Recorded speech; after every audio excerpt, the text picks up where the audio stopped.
All right, so we're addressing the biggest bodybuilding mindset mistakes. This stuff goes beyond reps and sets, and in my opinion, far more important, because it comes down to how you're gonna be able to apply what's in front of you and how well you do it. So today I have a question for you. This is a question that we ask in the business world, and I'm gonna ask it to you. This is a really great question. What is your critical number? What is your critical number? Now we'll come back to that in a moment. I'll explain what that means. I want to first explain what another big bodybuilding mental mistake is, and it's not having measurable goals. Last video we talked about having specific goals, so figuring out if you want to gain muscle or lose fat, and how many people don't experience results because they're chasing two rabbits. They're trying to build muscle and lose fat at the same time. They're not clear. They're not crystal clear on what they really want, so they can't apply effort and move in that direction. So once we've got clear, last week you guys told me you want to gain muscle or you want to lose fat, we now need to quantify it, because if we don't quantify our goals, we don't know if we've achieved them. All right, so today we're quantifying our goals. So you've established that you want to gain muscle, let's say that last week.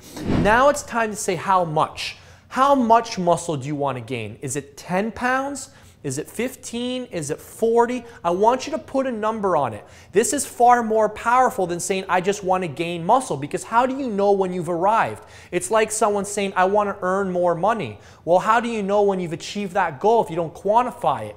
I want to increase my earnings by 10% this year. I made 100,000 last year. I want to make 110,000 this year. Well, now we're talking, because you've quantified it, and at the end of the year you can figure out if you did it or you didn't do it.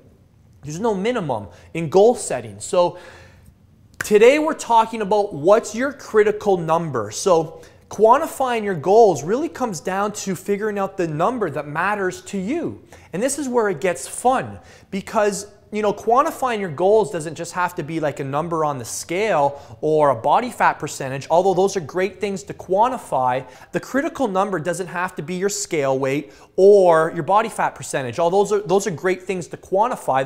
Those are things that you could choose, but I want you to think beyond that. For instance, when I was cutting from 227 to 195 2 years ago in prep for my fitness model shows, I was quantifying my waist measurement. That was the number I was using to report to my coach and letting him know where we were at with that one number, because that's where I had to lose the most fat around my stomach. So you could do the same. You could quantify your waist, and that's the number you just make sure that's going down every single week, and that's what you focus on improving.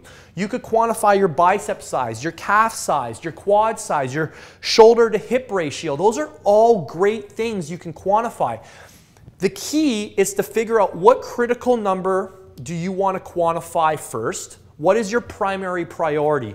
And the next thing with this thing is, don't quantify too many things. Don't try and track too many things, or else it gets tough to manage. So pick one, maximum two things. You're best off with just picking one thing to really focus on.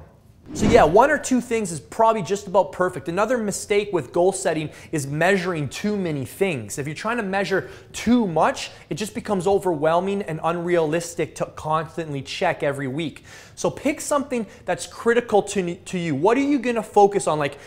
And the way this works is that this is the one number you check in on every Monday at 7 a.m. You know what I'm saying? Every Sunday night before you go to bed, you're always checking that bicep size, that calf size, that waist measurement, the body fat percentage, the number on the scale. So every single week, there's that accountability. So this is where we start. This might sound rudimentary to some of you guys, but this is the stuff you need to master, or all the reps and sets and all the fancy techniques out there don't mean squat. You've got to have specific goals, and you've got to have measurable goals. So that's your tip this week. I want to know below now, what are you going to measure?